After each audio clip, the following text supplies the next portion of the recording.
दिवस मुंबई मराठा आंदोलकांची गैरसोय झाल्यानंतर सामाजिक संस्थांनी मराठा आंदोलकांना मदतीचा हात दिलेला आहे। मुंबईतील सामाजिक संस्था तसंच मराठा महासंघानं आंदोलकांना जीवनावश्यक वस्तूंचा पुरवठा केलेला आहे। 2 लाख आंदोलकांची सोय होईल एवढं साहित्य मुंबईमध्ये पाठवण्यात आलेलं आहे। याचा आढावा घेतलाय आमचे प्रतिनिधी कपिल राऊत यांनी। मराठा आरक्षणासाठी मनोज जरांगे पाटील यांचं आंदोलनाचं आज 3रा दिवस। आपण सुरुवात जी आंदोलनाची केली होती त्या आंदोलनाच्या सुरुवातीला आज जे कार्यकर्ते आले होते, लांबून कार्यकर्ते आले होते, त्यांच्या जेवणाचे हाल होताना दिसले होते। त्यांच्या प्रतिक्रिया जेव्हा आपण घेतल्या होत्या तेव्हा त्यांनी सांगितलं होतं की आम्हाला जेवण मिळत नाही, तिथली दुकानं बंद झाली होती, अनेक गोष्टी समोर आल्या होत्या त्यांच्या खाण्यापिण्याच्या विषयी। परंतु आजचं चित्र मात्र वेगळं आहे, ते तुम्ही पाहू शकता माझ्या मागे।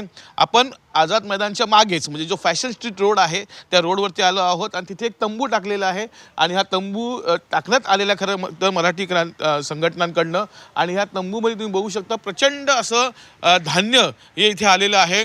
या धान्यामध्ये मग तांदूळ असतील, तेल असतील, लोणचं असतील, मसाले असतील, त्याचबरोबर जे काही प्लेट्स लागतात, जे काही बाउल्स लागतात, त्याचबरोबर कांदे असतील, भाज्या असतील, पापड असतील, मसाले असतील, अशा अनेक गोष्टी इथे आलेल्या आहेत। आणि जवळपास 5 ते 6 टन हा सर्व माल आहे किंवा हे सर्व धान्य आहेत आणि जवळपास 2 लाख लोकांना हे धान्य पुरेल एवढं धान्य सध्या इथे आहे। त्यामुळे एकंदरीतच आणि असंच चित्र प्रत्येक नाक्यावर दिसतं। जे कॅटरर्स आहे जे जेवण इथे बनवते आपल्या बरोबर आहेत। सर, किती माल इथे आलेला आहे, किती धान्य इथे आलेलं आहे आणि किती लोकांचं आहे? अभी तक 5 से 6 टन माल आ चुका है। यहाँ पे 2 लाख पब्लिक खा सकती है, उतना माल अभी रेडी है। काय काय आलेला आहे? खाने के लिए चावल है, पुलाव बनेगा, दाल, ये अपना दाल भी है, वो सब बनेगा खाने का आइटम।